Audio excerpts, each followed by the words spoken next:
নকশা লাইভে সকলকে স্বাগতম। আজ আমরা জানবো একটি শেপকে কিভাবে কালার করতে হয়। তাহলে চলুন দেখা যাক।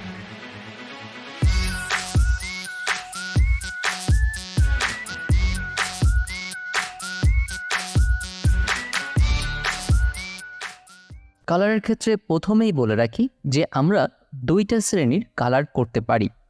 এক, ফিল কালার, দুই, স্ট্রোক কালার। আপনারা দেখুন ফিল কালার এখানে বন্ধ আছে, অর্থাৎ লাল একটি দাগ দেওয়া আছে, অর্থাৎ এখানে কোনো প্রকার ফিল কালার দেওয়া নেই। যেমন আপনারা শেপটিতে দেখছেন সবগুলিতে শুধুমাত্র আউটলাইন কালার বা স্ট্রোক কালারটি দেওয়া আছে, যেটি ব্ল্যাক কালার। আমরা এই স্ট্রোক কালারগুলো ঠিক আমাদের টুল বক্স থেকে বা উপরে এডিট প্যানেল থেকে চেঞ্জ করতে পারি। তাহলে আমরা এক এক করে দেখে নিই যে কিভাবে কালারগুলো করতে হয়। প্রথমে আমরা ব্যাকগ্রাউন্ড শেপটি সিলেক্ট করলাম। এখান থেকে স্ট্রোক কালার দেওয়া আছে, আমাদের প্রয়োজন একটি ফিল কালার। আমরা এখানে ডাবল ক্লিক করার সাথে সাথে একটি ডায়লগ বক্স চলে এসেছে। এখান থেকে আমি আমার পছন্দ মতো কালারটি সিলেক্ট করে নিব। দেখুন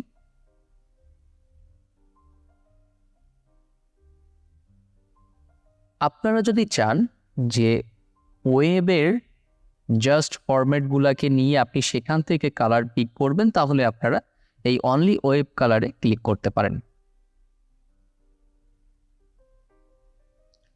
দেখুন এখানে CMYK এবং RGB কালারের পার্সেন্টেজ আছে, যদি আপনারা চান এখান থেকেও সিলেক্ট করে দিতে পারেন।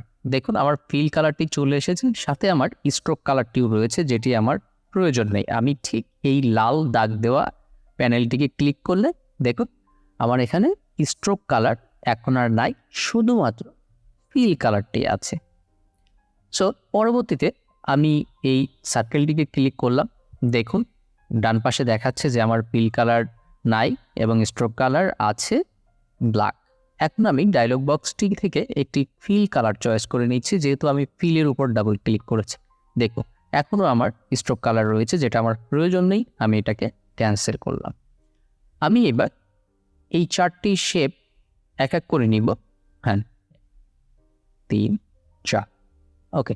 চারটি শেপকে সিলেক্ট করলাম এবং ফিলে ডাবল ক্লিক করলাম এবং আমি আমার পছন্দের কালারটি নিব এখান থেকে সিলেক্ট করে এবং আমি ওকে প্রেস করব।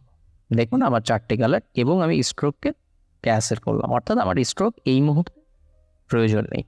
আমি আবার চারটে শেপ নিলাম, স্ট্রোককে বন্ধ করলাম এবং আমি এখান থেকে আমার পছন্দের কালারটি নিয়ে নেব। আপনাদের যদি কোনো স্পেসিফিক কোড থাকে RGB বা CMYK, তো আপনারা এখানে বসিয়ে ওকে ক্লিক করলেই কালারটি চলে আসবে।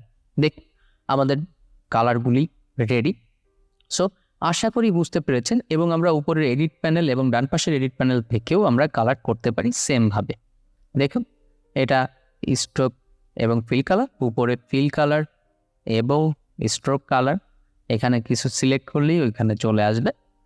সো আপনারা এভাবেও কালার করতে পারেন। আশা করি বুঝতে পেরেছেন, খুব সহজে, আর কখনোই কালার নিয়ে সমস্যা হবে না। সো সাথেই থাকুন।